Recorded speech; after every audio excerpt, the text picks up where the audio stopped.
Hogstye.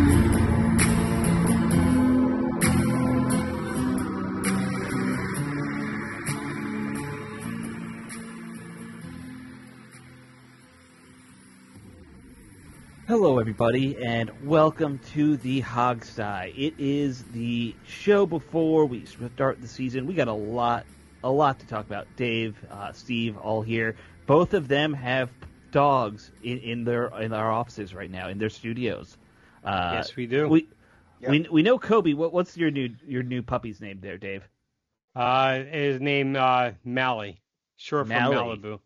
I insist that Kobe is the fourth cast member, not the fifth cast member. I will not accept otherwise. He's older. He's here first. Oh, first off, well, Shih Tzu I mean, he clearly has seniority anyway. Yeah. Yes. Yeah, absolutely. I'm just saying, my dog would eat your dog too. Yes. So he's got to be. Well, that's okay, because my Chihuahua will come to the rescue anyway. Yeah. The one thing about a Chihuahua is they will never back down from a fight. That is a fact. Yep. Yeah, that's my old Chihuahua. When I was stationed out in New Mexico. Went to the new housing, no fencing up. My neighbor had a Saint Bernard. I had a Chihuahua. That we've had them both outside, and then my Chihuahua's used to dogs. Goes to go up and sniff the Saint Bernard, all happy, and then the Saint Bernard goes to take a bite at him, and my Chihuahua literally almost like he just took a step back to dodge it. And immediately his teeth came right out and went right towards his neck. I had to whip him back. I've never saw him get that vicious before. And he was even trying to bite me. I think to get to him. I was like, damn. Chihuahuas all have little man syndrome. Oh, absolutely. Yeah. Yes. Yeah. Dan Snyder was a Chihuahua. People don't know that. It's funny that I think it's a bit humorous that a dog owned by Dave would have little man syndrome. Not at all. Dave is a small dog guy. We're learning that. I would wonder if the dog or Dave is taller. That's what I'm wondering. Actually, no. The dog I put down in April, unfortunately, was a large dog. Oh, okay. So, okay. No, we've always had at least one large dog. Because right now we're probably going to keep it all limited to medium to small dogs going forward. Yeah. Well, easier for traveling. Yeah, that's true. That's true. These people with the 150s. If Kobe barks. Yeah. It's either a jogger, a dog, or a particular squirrel that teases him in the yard. One of those three things. Yeah. If I will try to keep him quiet. We'll try. All right. Well, we should talk about the sad news first, guys. We obviously everyone who listens to the show knows, and has probably seen this on social media. But a close friend to the Hogstye, Rick Snyder, unfortunately passed away from a stroke yesterday. Meaning Tuesday. Tuesday, yeah. It's hard to describe how Rick. Well, one, I'll say this: the outpouring of people who worked with Rick Snyder and were on the beat with him, who absolutely loved him. It's ubiquitous. He was an old school reporter, and he really saw it as his mission to help younger guys. It seems like. Come up and become reporters, and he even did that he tried that with us a little bit. Like, Rick was always very open to coming on the show to talk to us anytime we wanted. He was always very friendly about that, gave us advice and tips, and talked to us about his own kind of questions. He would go to Steve all the time about stadium stuff. He came to me. I was looking through my messages. The last thing we had talked about, it was the city council hearings, and he was asking me questions about city council because he knew, I'm into local politics a little bit, so he knew I knew more than he would as a Marylander. There were people in the Grant Paulson knew Rick for 30 years. John Keim knew Rick for 30 years. Their relationship with him is unmatched compared to what we dealt with, how we dealt with him. But we got very close to Rick over the years. We obviously hosted his podcast. Just heartbreaking to hear. A stroke is always a hard way to go. Or see somebody go. My perspective on it, first of all, our condolences to his family. Absolutely. I just want people to understand that, Rick really was a friend to us. Yes. We've had a million people on the show over the years, and we've kind of done David disservice by just kind of stopping that in the past couple of years.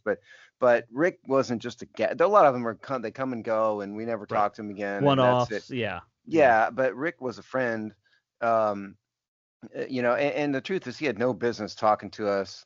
We were small time.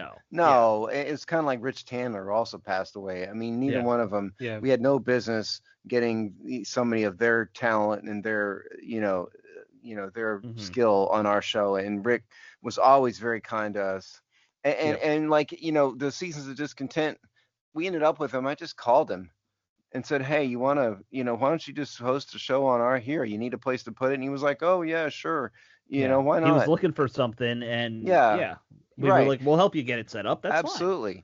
And I appeared on his show a couple times for legal stuff and stadium stuff. And he was a really great guy. It was really heartbreaking to see it. And we're not going to pretend we knew him nearly as well as Grant Paulson or Matt Cones or like John Kime or somebody, but we did know him. And we thought we wanted to honor him today we posted Alex's column, which was kind of our tribute to him. Yeah. We're certainly sad to see him go, and rest in peace. Yeah. I will say I messaged Matt, and for those who, if you didn't listen to the show. Matt Cones is his partner. Matt Cones was his co-host on Seasons of Discontent. Matt and Rick knew each other for 40 years. Matt is 43. So you can kind of figure out, Rick was surrogate father, uncle to Matt in a lot of ways. They were very close. Wow. So yeah, I messaged him. He's obviously broken up about it. We told him anytime he wants to come on to talk, we're happy to do that. Obviously no pressure to do it quickly. I'm sure he's, I emotional messaged right him now too. I didn't expect to get something back from him. I just, I talked to him a little, it really does amaze me how, if you look at this DC sports landscape, it would be very different without a Rick Snyder.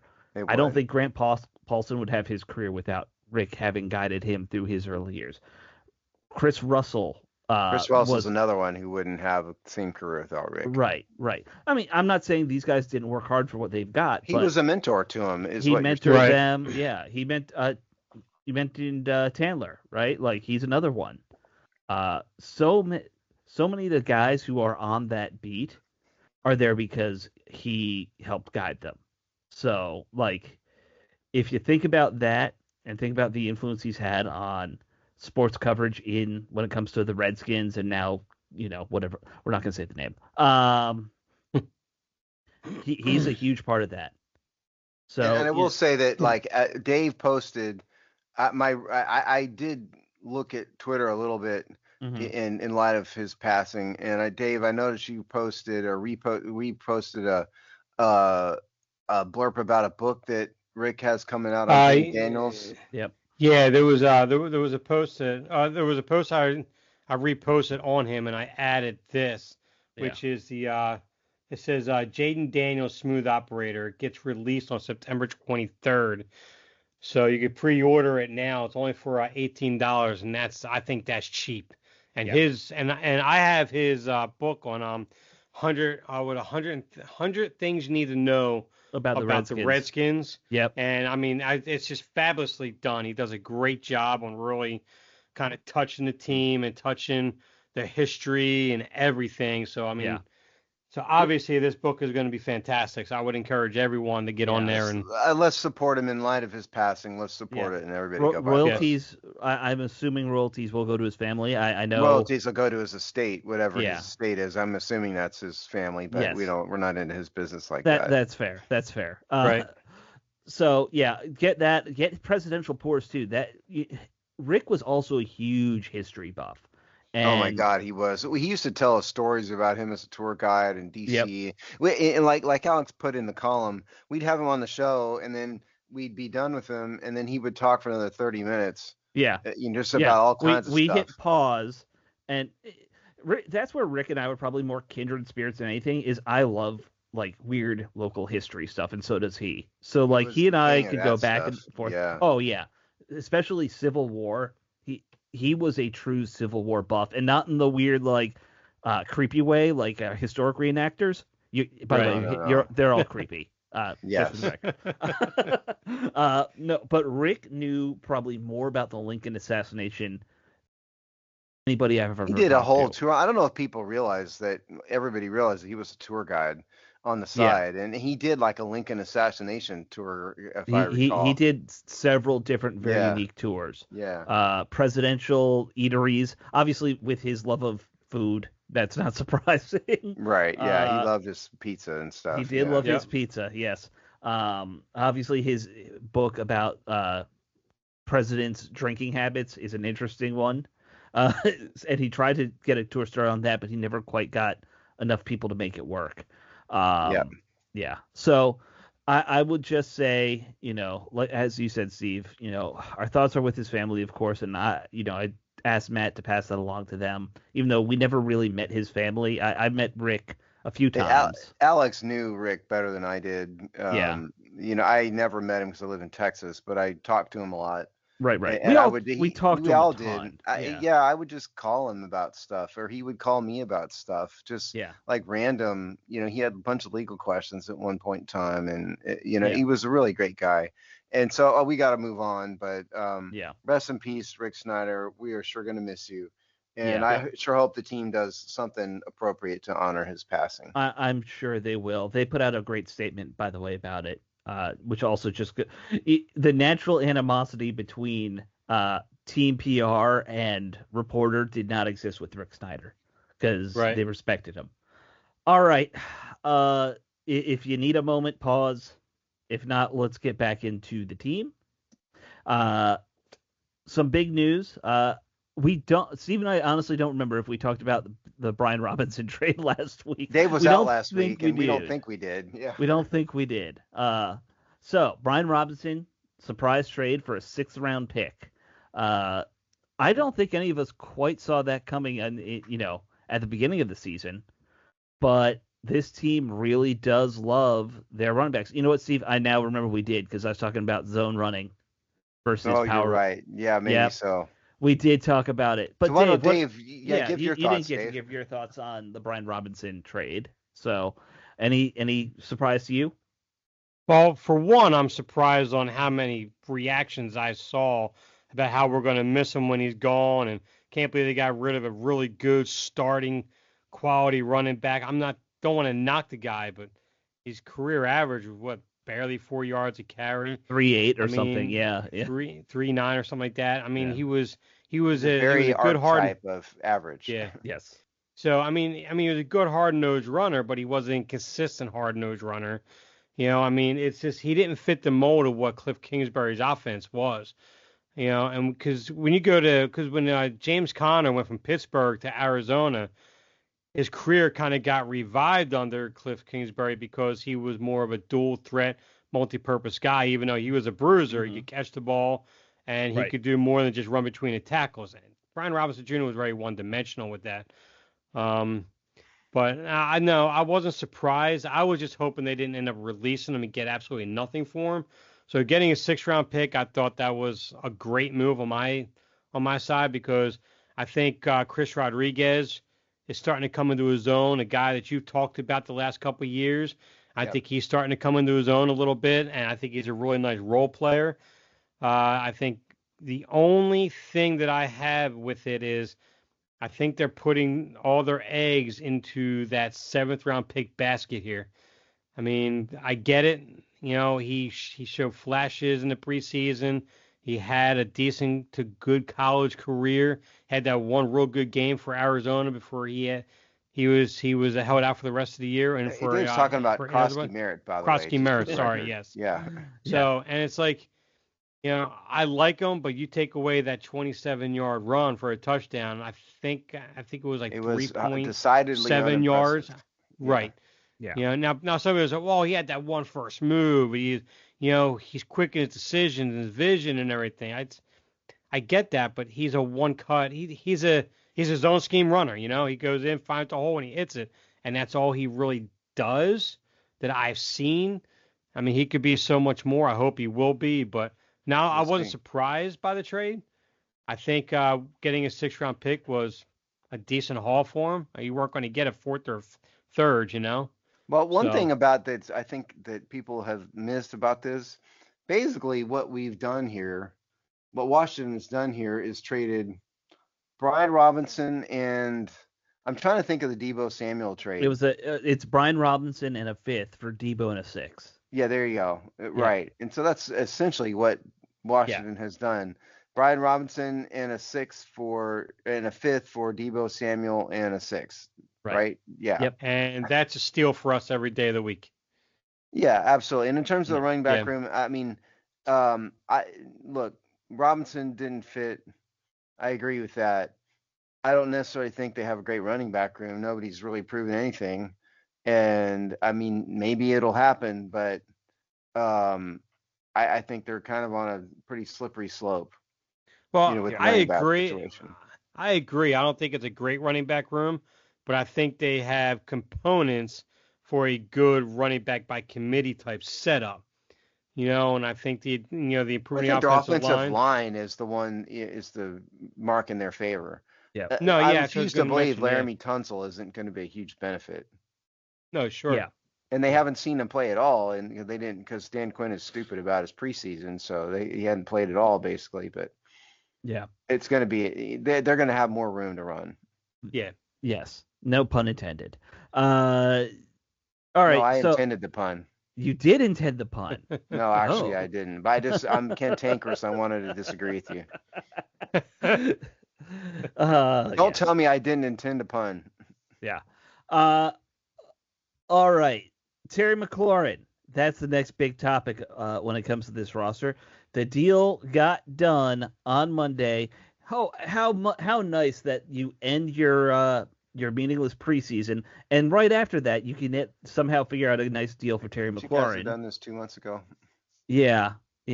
Well, I mean, I quite honestly think the timing was fully intentional, maybe on McLaurin's part, to not have to deal with the preseason. Oh, it could have easily been that. Okay, so this contract. Yeah, give us the numbers, Steve. The contract is fairly team friendly. Actually, I pretty much hit the numbers right on the head, just for the record. Y'all need to listen to me.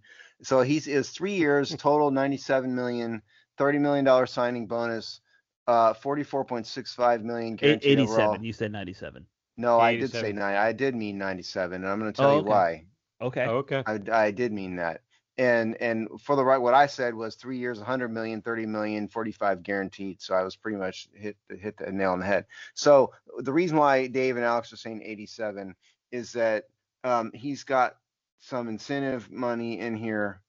Remember we were talking about escalators and incentives. Well, he's got some incentives in here so the total value of the contract, if everything shakes out, is 97. In here, okay. That's if he hits every escalator. Hits every escalator, every option. Gets all the game bonus, all that stuff. So it works actually out at every workout. All those little things. Yeah. Now the reason why this is pretty team friendly is this. So it guarantees, obviously, the signing bonus. For those who don't know, is guaranteed. So that's $30 million, and that's prorated over the life of the contract. In terms of cap hit, but they've guaranteed the 2025 salary, and then guaranteed a total of just under $13 million of his 2026 compensation, which is basically a small base and a bunch of bonuses and whatnot. And then a part of his 2027 compensation becomes fully guaranteed at the beginning of the 2027 league year, and that's it. And so I think it's about $6 million that ballpark. It's 5.35 in 2027. And so what it boils down to here is he's got a huge dead cap hit in 25, a very large one in 26, but they could cut him in 27. That's the bottom line. And so he's really got one extra year out of this thing. And so this is a contract to me that allows Terry McLaurin to save face and say he got over $30 million in average annual value, when in reality he's probably not going to get. He's almost assuredly not going to get to 2028 because it's more than $25 million base salary, almost $40 million cap hit in 28. I mean, they're going to cut him before then. So or renegotiate. Best case. Right. I bet you he'll be gone. And so, I mean, they could get rid of him after the 2026 season. So it's a pretty team friendly deal. So basically, they have him lined up that where, provided that Jaden Daniels works out, it's lined up to where when Jaden Daniels goes through his contract, you're at that point with McLaurin to where you pretty much either negotiate, extend, do something where we lower or get rid of him. Or get rid of him. Yeah, I mean, because Daniels is they've got an option year on it for 2028. Right. You know, the 5th-year option is his first-round pick, and so so by the time McLaurin's contract's up, they can re-sign Daniels at the end of year 3 if they wanted to. Mm-hmm. Not they probably won't, but I mean they could. And we're assuming Daniels works out. You know, who knows what will happen, but right. So it's timed like that. Yes. So. If you look at a lot of the contracts, a lot of their bigger contracts, Steve, I think they all end around that 27, 28. Oh, they definitely. Period. Yeah, they do. Yeah, they so do. The team is already preparing for Jaden Daniels getting a big payday in one of those. No. You're reading too much into it. No, I mean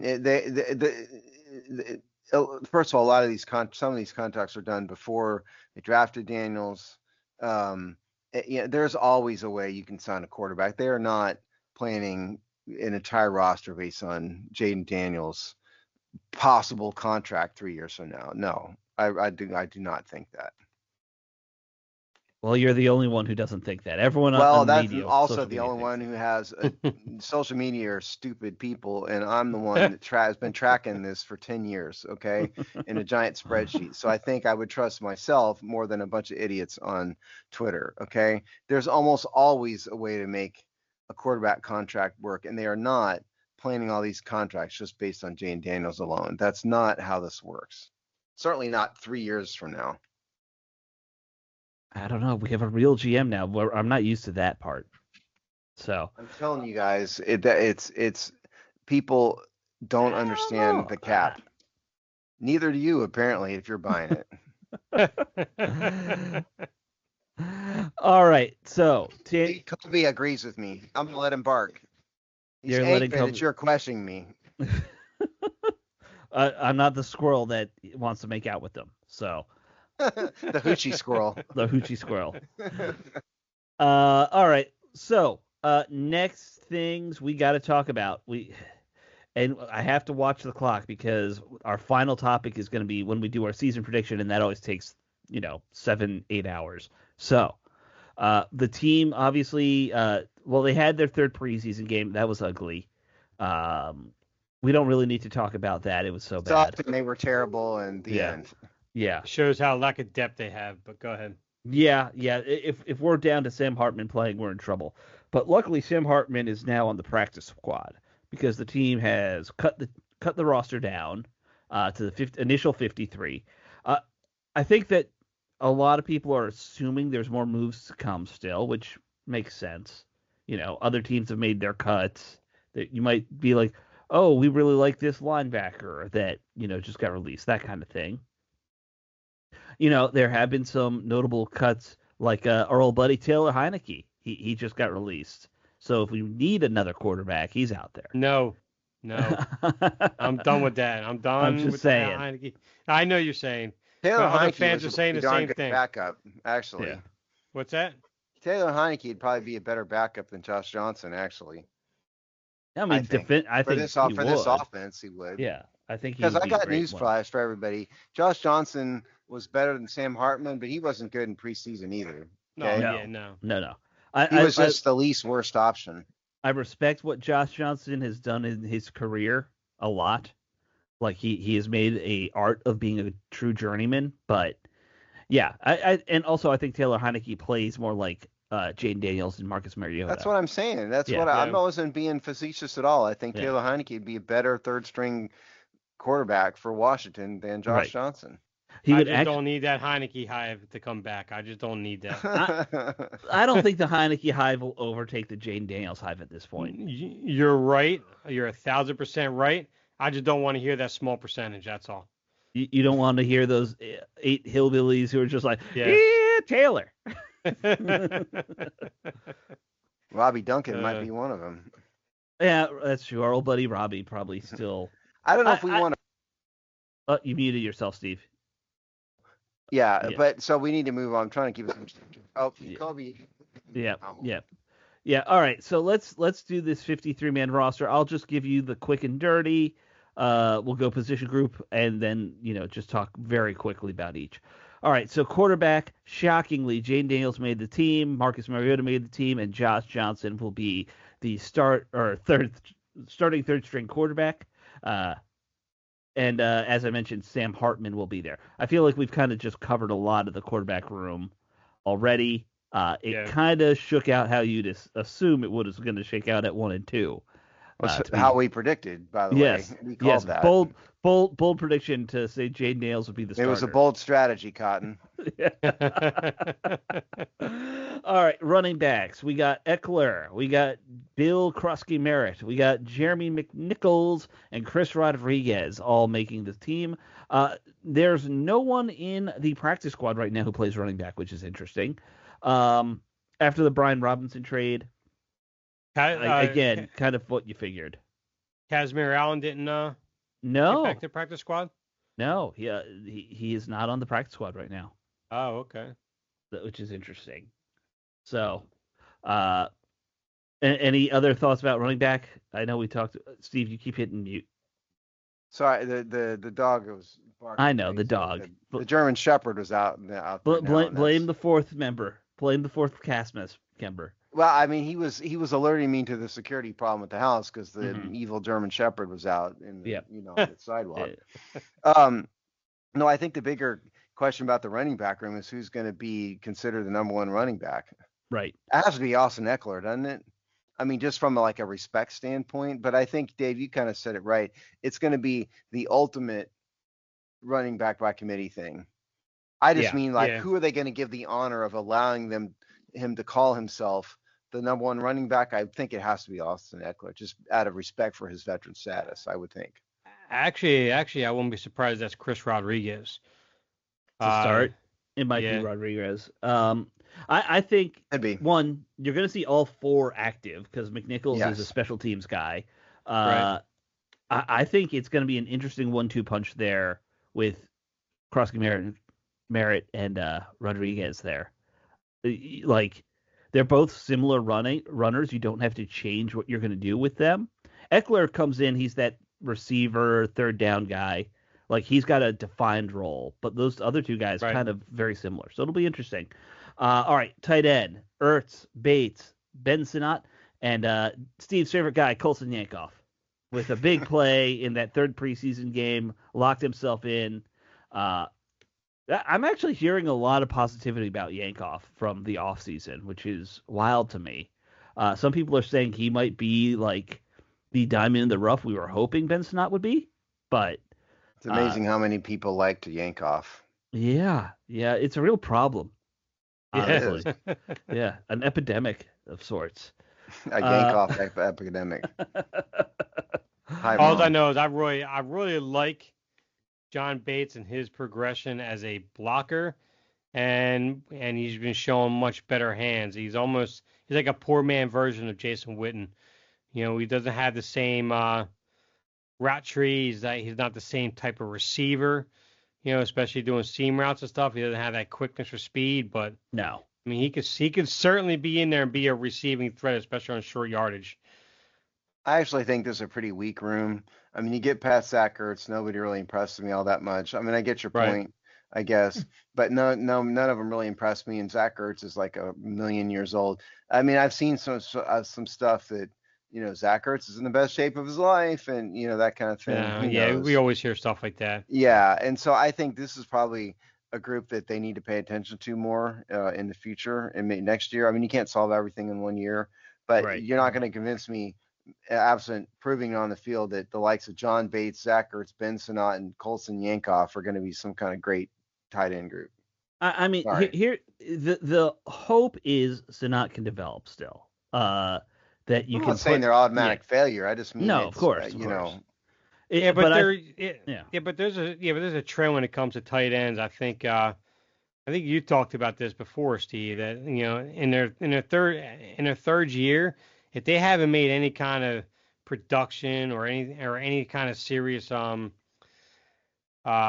contribution to the tight end room after 3 years, or even 2 years, I mean, the chances of them becoming that guy that you thought you drafted becomes very slim to none. It's not good. It's not good. Not good at all. Which is a shame because I liked Ben Snott when he came out. I really did. I thought he was going to bring something to the table, but clearly I was wrong on that one. Yeah. So far. There definitely is a history of tight ends who need a year to kind of adjust the NFL. And part of the problem I think with Snott is that they're using him as a tight end, but they also kind of do a lot of fullback, H-back stuff with him, which is just going to limit your carries or not carries. Anyway, targets. Thank you. Next up, receivers. Only 5 receivers, which was a little surprising. So we got McLaurin, Samuel, Lane, Brown, and McCaffrey all making the roster. I kind of like that core group of 5. There were no receivers in preseason who I was like must have outside of that. I honestly thought it was a pretty weak receiver group that we saw in preseason for the most part.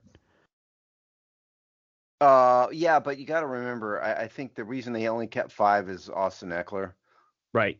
He's a guy who isn't really a receiver necessarily, but he can certainly pretend like one. And so they have another guy who can catch balls. And so I think they probably thought they didn't really need to keep 6 plus Eckler. That'd be my guess. That's true. And I would even say that's true about Ertz.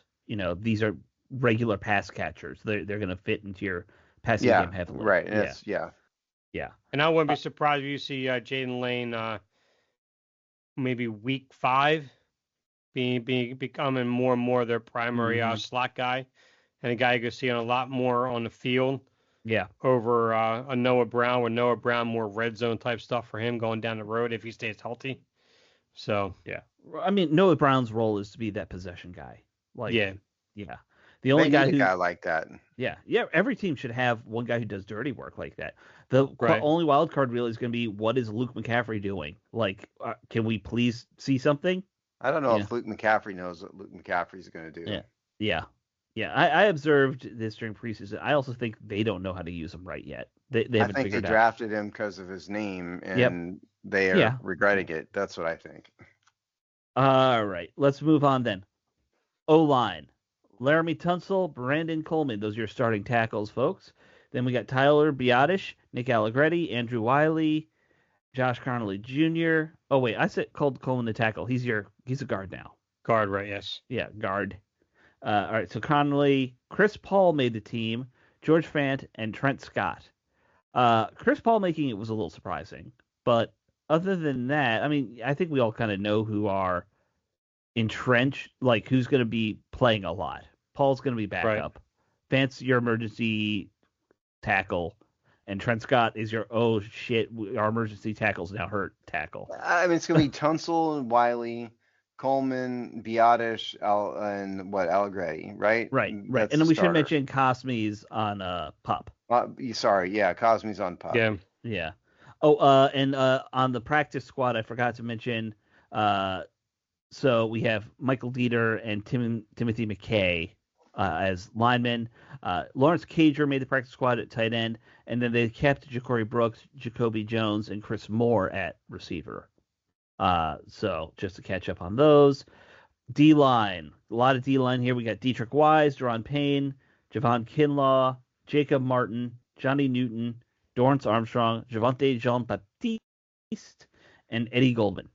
And then they also have Sheldon Day, Rick Barber, and Jalen Holmes and TJ Magarania on the practice squad. Well, because I was about to say he was in the international practice.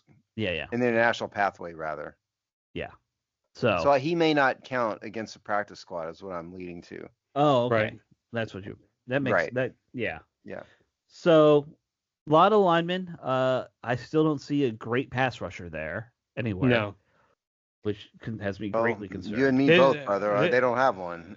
This group has me probably the most concerned. They beefed up enough for the run. I get it. Stop the run. because we were horrible last year, but we took a hit on the pass rush. And how this group comes together is going to be absolutely huge for the rest of this defense. I mean, that goes without saying for the trenches. I get that. But you have a young corner on the outside, a second-year corner on the slot. You have safeties that are okay. You got to have this defensive line that can get pressure and stop the run for the second and third level of this defense. You got to have it. And But I just don't. But I don't know Javon if they have Kinlaw that. is not known as a pass rusher. No. In the inside, Dron Payne has been at times, Right. but not in the past couple seasons. The rest of them, Dorrance Armstrong. I know some fans are high on Dorrance Armstrong. I don't really see it in terms of like plus level pass rusher. So I don't really see it either. I mean, think they're relying on Von Miller, who is over the hill.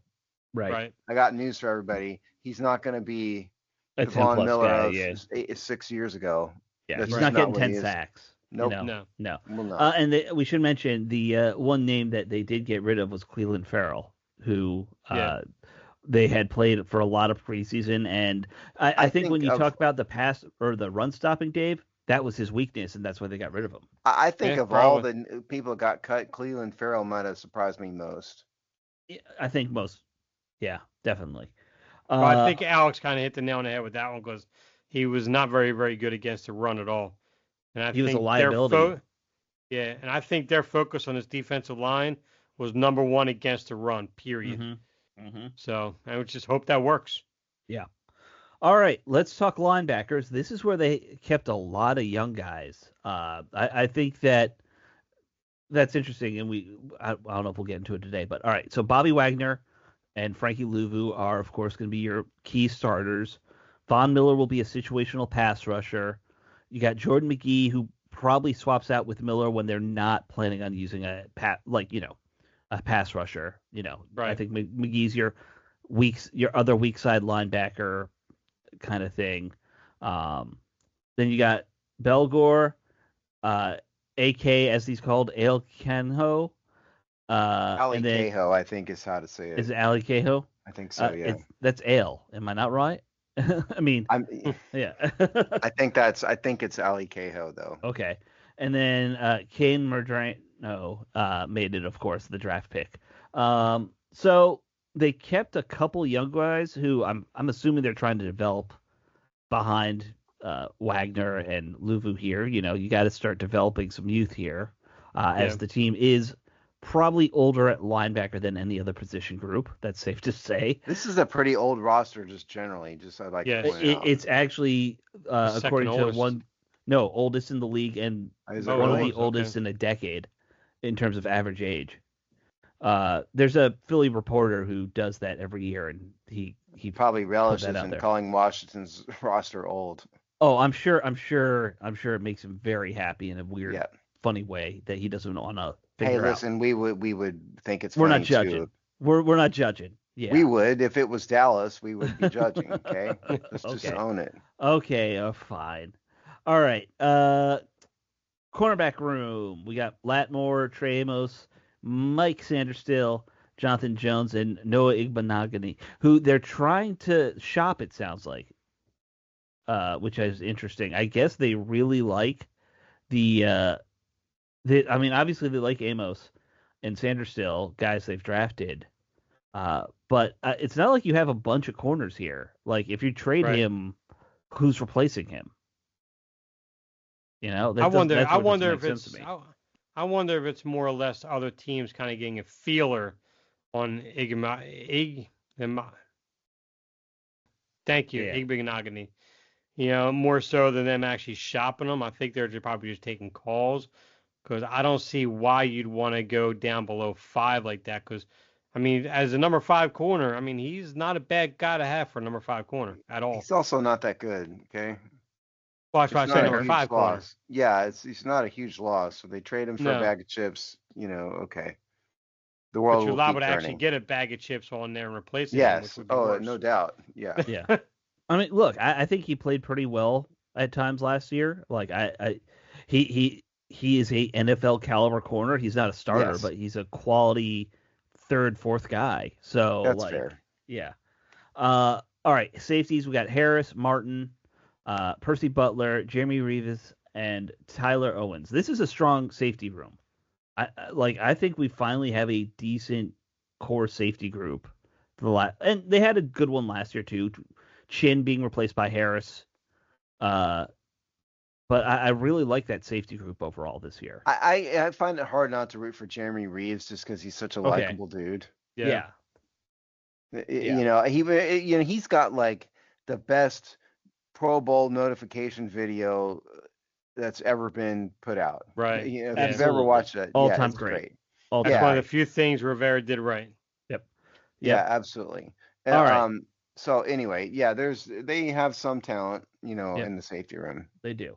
All right, and on the practice squad, as far as secondary, you got Antonio Hamlin Sr., Carlin Vigors, and Rob McDaniel, all there as safeties and corners. And we'll just quickly say special teams, Way Gay. There you go. So we'll. That was say that real fast. I was thinking the same thing. Way Gay. I don't understand why Matt Gay has the job. He was worth taking a flyer on. I don't know why they paid him as much as they did. I think Pittsburgh got to let go of a kicker though. I forget his name. Yeah, the only reason why he didn't make the team is because of Boswell. That's the only reason why. Right. I just don't. And Dustin Hopkins is available, by the way. I mean, Matt Gay wasn't horrible, but he wasn't good, and they gave him a $4.3 million This coaching staff and front office is absolutely terrible evaluating kickers. Apparently. I don't know whose job it is, but we need somebody else. Yes. And immediately, yes. I'm not saying I know how to evaluate kickers, but I think I know they don't. I know they're not good. I think I could just look at kicking averages and say, hey, this guy's below 80%, that guy's below 90% or around 90%. Go with the 90% guy. Like that's kind of how you have to evaluate a kicker. It's not that hard. It's like one would think. Yeah. It's easier than hitting a baseball, that's for sure. All right. We have 20 minutes. It's time to do our favorite thing of the year, guys. And we don't have a guest on to help us with it. It is the annual schedule prediction. Steve and Dave always write there down. I wing it. That's tradition. First of all, we usually make Mark Bullock do this with us. We did it for like 5 years in a row. Yeah, and he always hated it, which was why we did it. Yeah, I think that's why he stopped talking to us, honestly. No, we would always sandbag him every single year on it. Yep, we would.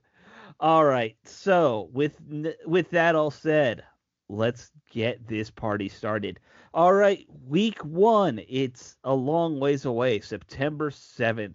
We got New York coming to town. 1:00 game. All right. Can I just put W's for everybody, or is anyone going crazy? Are you gonna even ask me my opinion, or are you just gonna assume? I'm just gonna assume, Steve. Ask me my opinion, Steve. Okay? What do you think is gonna happen? I think Washington wins the game. Would you like my opinion? I think anybody who thinks that the Giants on either game is going to be a rollover this year, you're sadly mistaken, because this team, especially their front seven, is going to be very, very good this year. I think you're 100% right. I don't think this is a blowout at all. No, I don't think the Giants have a bad defense. You're right there, but there's too many questions about quarterback. No, you're right about that. That's why I'm glad we're playing week 1. Yeah. To be honest with you. So Dave is putting it as a L? No, a W. Oh, okay. You just wanted to build some. Well, I think they split this year.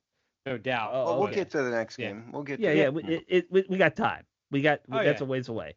All right, week 2, Thursday night, first primetime game, September 11th at Green Bay, 8:15 p.m. I'm old. I think September 11th games should always be played in DC for obvious historical reasons, but I guess they forgot.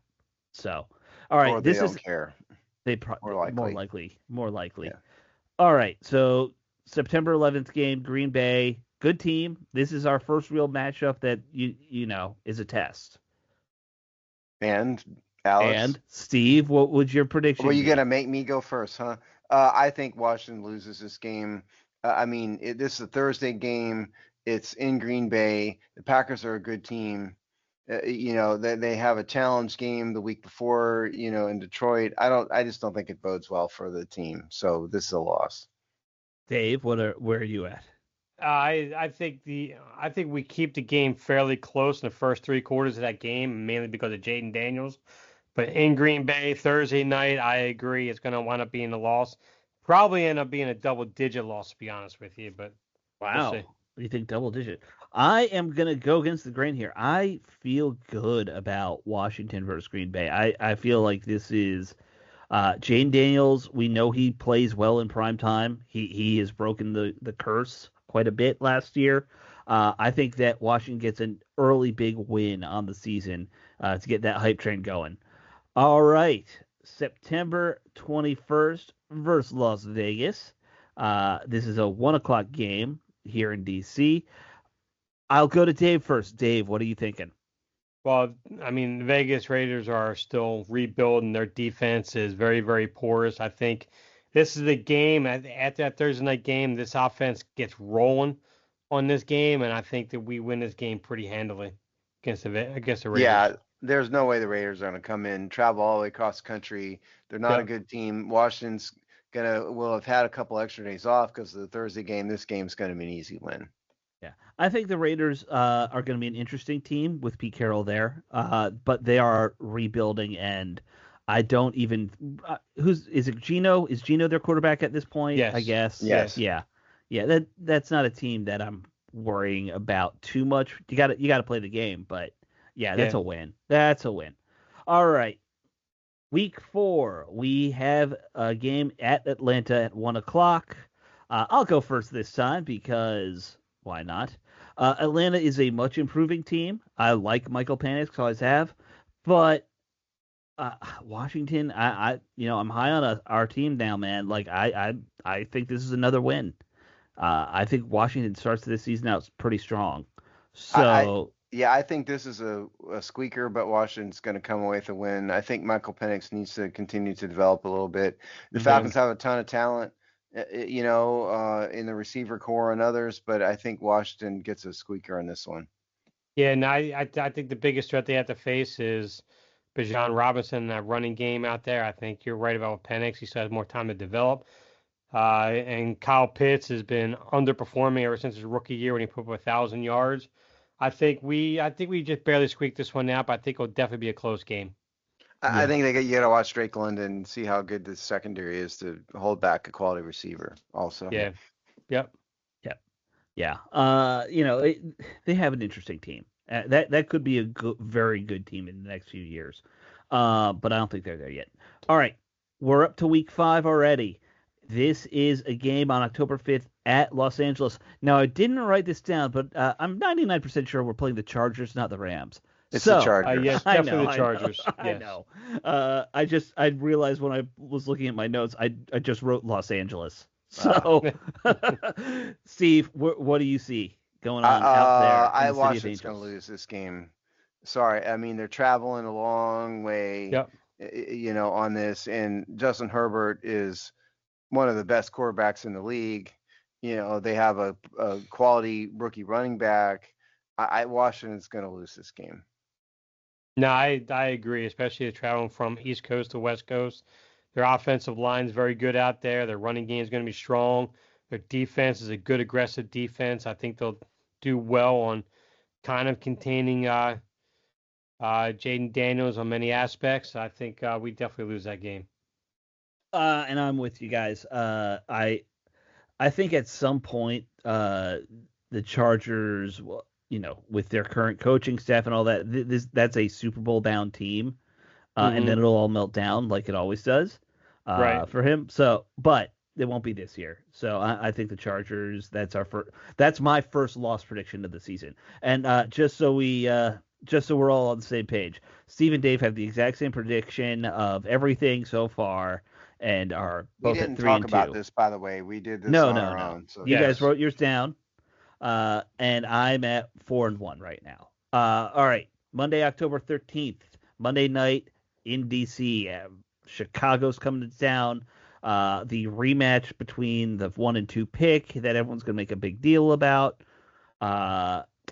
Dave, will you be going to the Monday night rematch? This game, most definitely I'll be going to that game. Yeah. Most definitely. Yes. But as far as that game right there, I think this would be right about the week where I think Chicago is going to start picking up steam with their offense. I mean, their defense is okay. They were good last year. They lost some pieces this year. But I think this game being Monday night, being at home, I think Jaden Daniels shines in this game. I think he'll outplay Caleb Williams again. And I think he and Washington will come out with a win on this one. I don't think it's going to be real easy, but it could potentially be like a 9-10 point type of win with the way that I see the Bears roster. And I mean, they still got built chemistry and so forth for the season yet too. So. Yeah, Washington, I think, will get a fairly easy win here.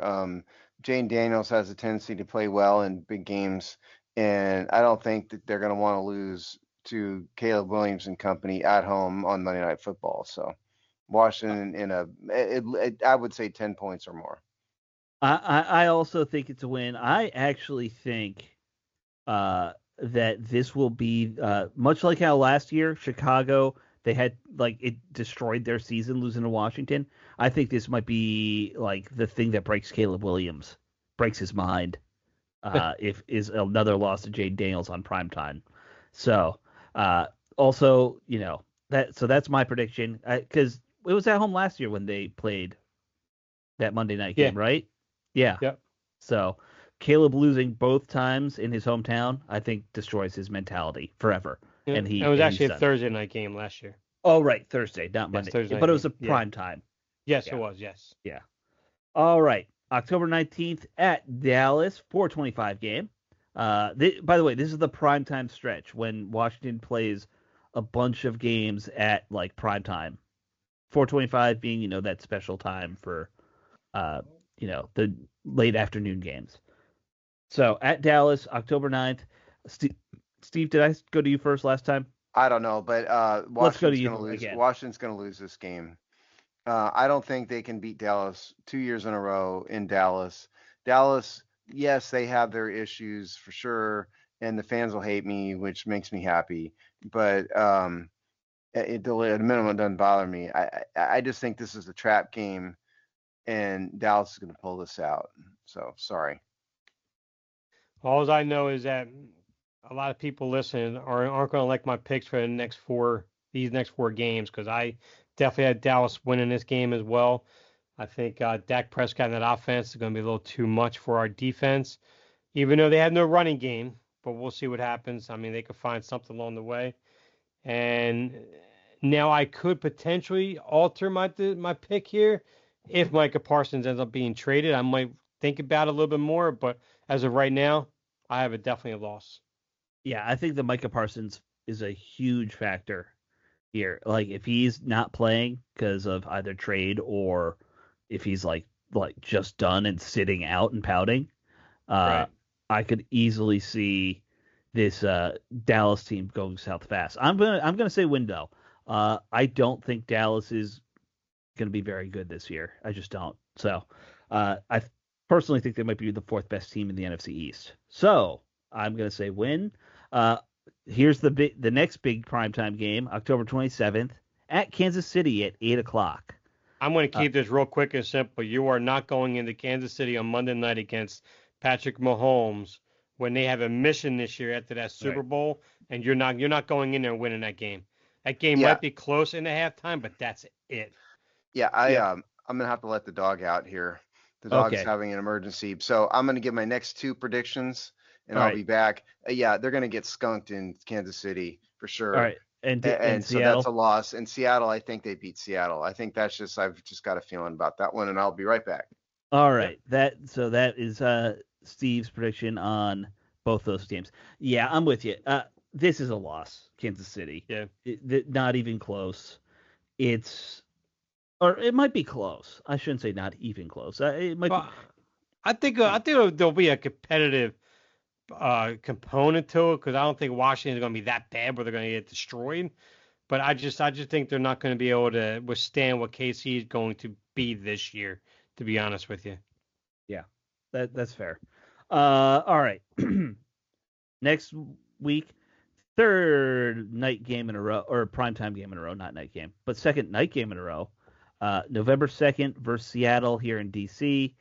This is a Sunday night game, just for people to keep track.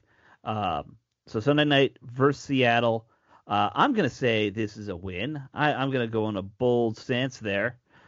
Seattle is still early in their rebuild process and not very threatening to me. Yeah, no, I think this is a win. I think Darnold in that playoff game reverted back to his old self, got that $100 million contract, and Seattle is going to realize they regret doing that. To be honest with you, Darnold's not that guy.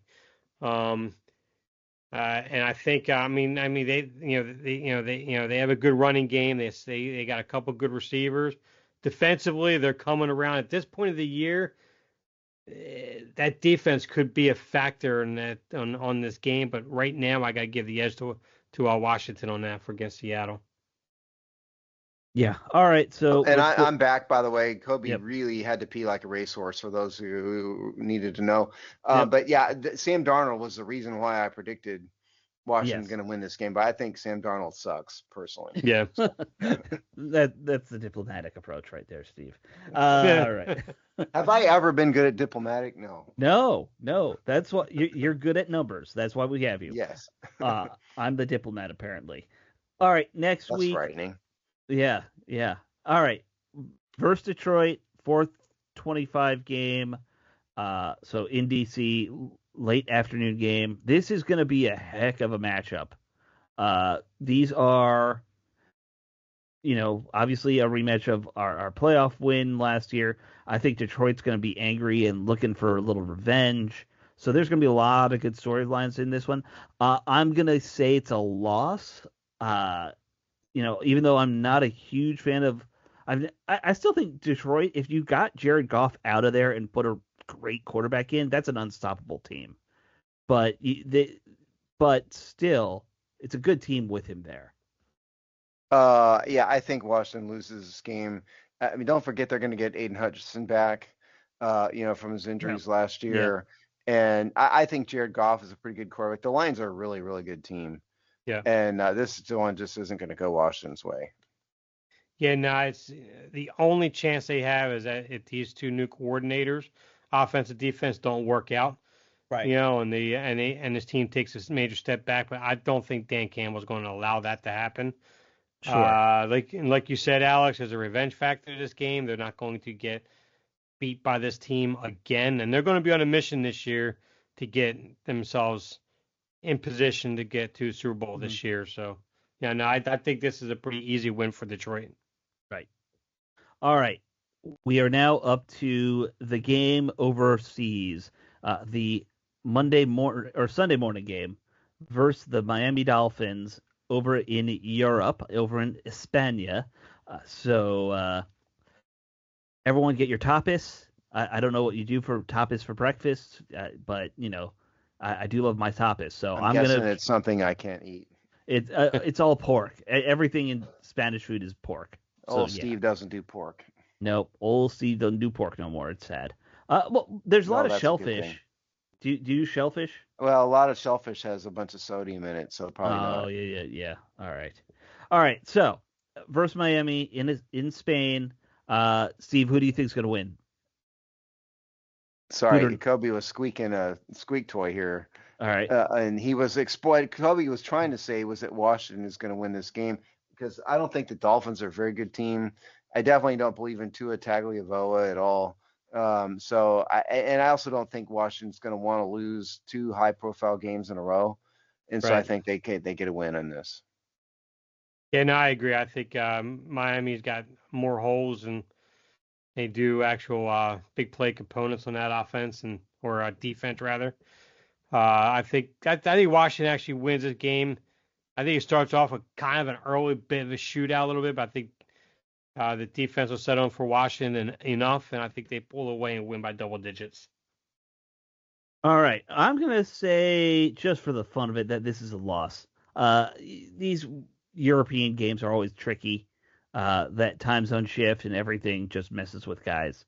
So the one time Washington went overseas to play a game, we ended up with a tie. And I'm not going to predict a tie, although that would be hilarious if every time we play in Europe we somehow end up with a tie, because soccer is stupid and they have ties. But I'm not going to. Soccer is stupid. You and I agree on another thing. My feet feel chilly right now. So I'm gonna go loss here. All right.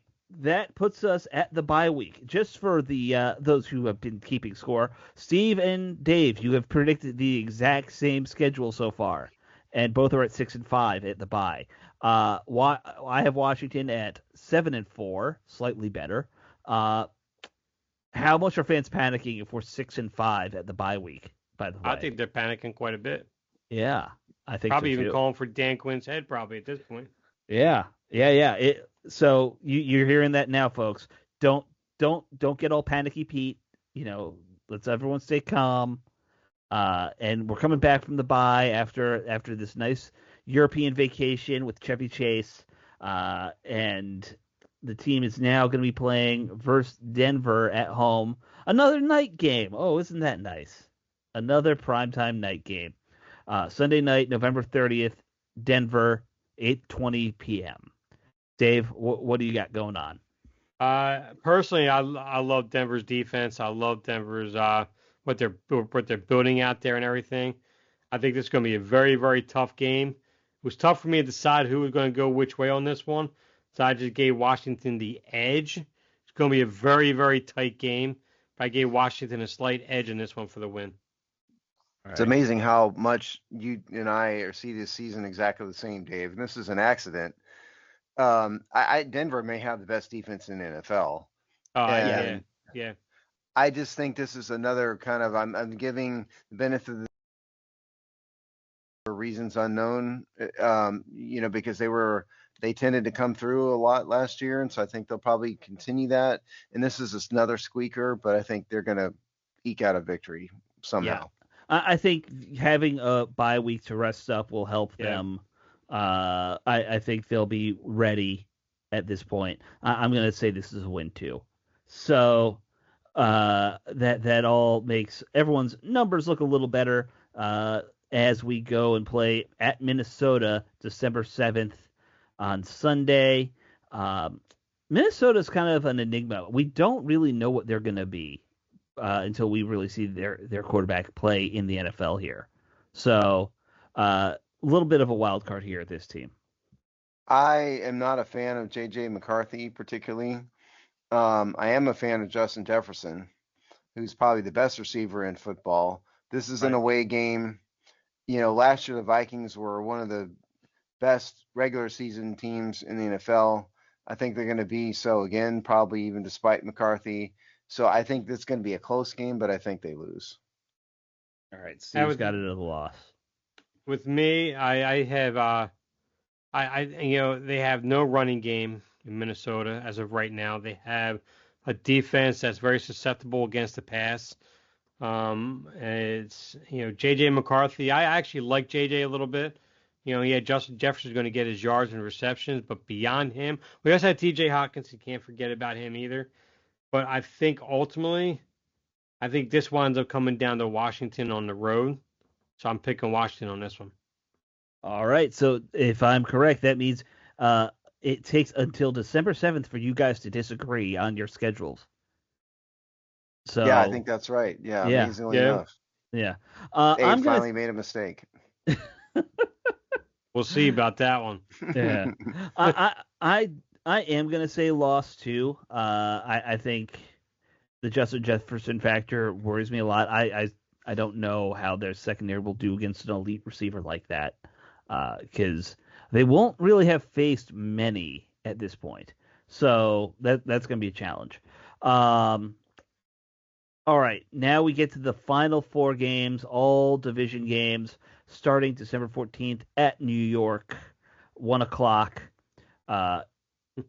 Here's the real question: will Brian Daboll even be coaching the Giants at this point, or will he have been fired? So yes, he'll continue to be coaching. You think so? Yes. Okay. I believe so too. Okay. I think he might be fired by this point. All right, so I'm gonna say it's a win because I don't think the Giants know what they're doing. I know they have a good defense, but their offense is a train wreck in terms of how it's been built. So Yeah. Well, I got a loss on this one, and I think at this point of the season, you're going to see Jackson Dart in there. Not much film on him, so there's going to be a lot of things that you're going to have to figure out on the fly with him. I do like Tyrone Chasey as a running back, and they got a real good compliment bruiser back in Cam Scatterbo as the who they drafted this year. Offensive line isn't that great, but I do think that they have a pretty solid receiving core. Not great, but solid. But Malik Neighbors, I mean, he's at this point of the year, we're going to be talking about him being one of the top 5 receivers in the NFL as well. Sure, that's so fair. That's true. At this point of the year, I think we're not going to know who Jackson Dart is. That defense is going to be hitting full stride, and I think that we go up there in New York and we lose. And we need to blow through the rest of these. We're way over time at this point. Yeah, that's true. So yeah. I'm just going to say I think Washington sweeps the Giants this year. It's a home game. They're going to have to win this game for playoff seeding and whatnot. So I think they win. And yeah, go ahead. Did you give yours, Alex? You didn't. I did first. I said okay. All right. So I'm going to say Week 16 Eagles. There's no way they win this game. The Eagles are a much better team. It's a loss. Right. And I will say this is at home versus the Eagles on the 20th. But I'm going to say loss too. It's definitely a loss. I think the Eagles sweep them, to be honest with you. Yeah. Well, we'll find out that very quickly if we all agree. All right. Next one, Christmas game versus Dallas. I hate they're playing games on Christmas. That's just me. I say win. Yeah, I think they split with Dallas, and I hate Christmas Day games too for a variety of reasons, but they split there. So yeah, win. Yeah, definitely. I think a win as well. All right. So final game, Eagles. Dave, what do you got? You said sweep, right? Loss. Yeah, this is a big loss. Yeah, the Eagles are a better team. Yeah, I'm with you guys. I think it's a loss as well. So this means 9-8. Yep. I had both them at are. 10-7. You both no, are. I was at 10-7. Oh, right. Dave has one more loss than you. Looking at now. Right. And then I am at 7, 8, 9, 10 wins. So I'm right there at 10-7 too. Which probably gets them in the playoffs. But I think fans will be very disappointed if they're 10-7. That's life. It's a hard schedule. We got to be real. Like we said, we got to be realistic. This is what we've always been. We're not homers on this show. Yep. All I know is I got more questions than answers on defense. Yes. And that's what scares me the most. And in the running back room. Yeah. Oh, sure. Yeah. Yep. All right, guys. Well, that wraps up the show. We did go over. I thought we'd go over this week just with the Rick stuff and everything. Yeah. Again, Rick, wherever you are, we're gonna miss you. And that's the show, guys. We'll see you all next week. Later.